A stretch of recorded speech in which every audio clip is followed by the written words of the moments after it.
The member from Parkdale High Park. Thank you, Mr. Speaker. My question is to the Premier. Speaker, members of QP paramedics are here today to once again draw attention, in fact to seek help from the lawmakers in this chamber for the post-traumatic stress disorders their members experience on the job.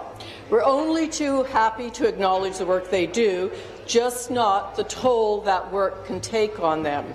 For 8 years we've asked, and again last week for First Responders Day, for this government to take action. So, Speaker, once again, I ask the Premier, will you make PTSD a presumed workplace injury for first responders experiencing PTSD?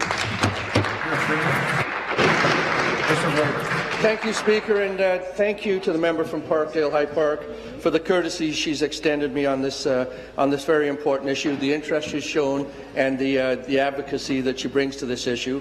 I'd also like to take this opportunity to thank CUPE and the paramedics who are here with us today for the excellent breakfast this morning. Speaker, they gave a very, very clear presentation on the importance of PTSD, on the importance of moving ahead on this issue.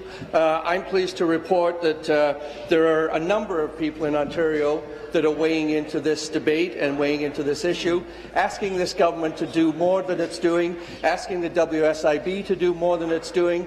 I'm extremely interested in this issue, extremely interested in working with the member from Parkdale High Park. I think this is an issue that all Ontarians think we owe the people that put their lives on the line every day. We owe them better on the PTSD issue, Speaker. Supplementary. Thank you, Mr. Speaker. Again to the Premier. It's not hard to figure out what needs to be done. For 8 years, I emphasize that, Mr. Speaker, 8 years, there's been legislation introduced that would recognize PTSD as a workplace injury for first responders in WSIB coverage. That's what our first responders are asking for. The bill for the breakfast is due.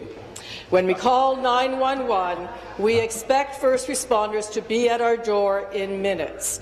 Yet when they need help, we wait years to answer their call. While this government has dithered, 17 first responders have killed themselves.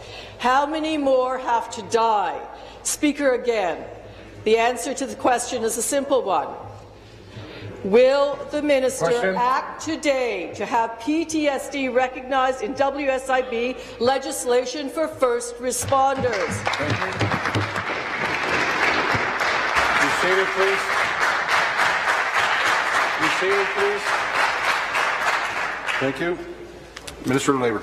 Thank you, Speaker, and thank you to the member from Parkdale High Park for the supplementary. Today, the current situation is that the WSIB provides compensation for people who suffer traumatic mental stress with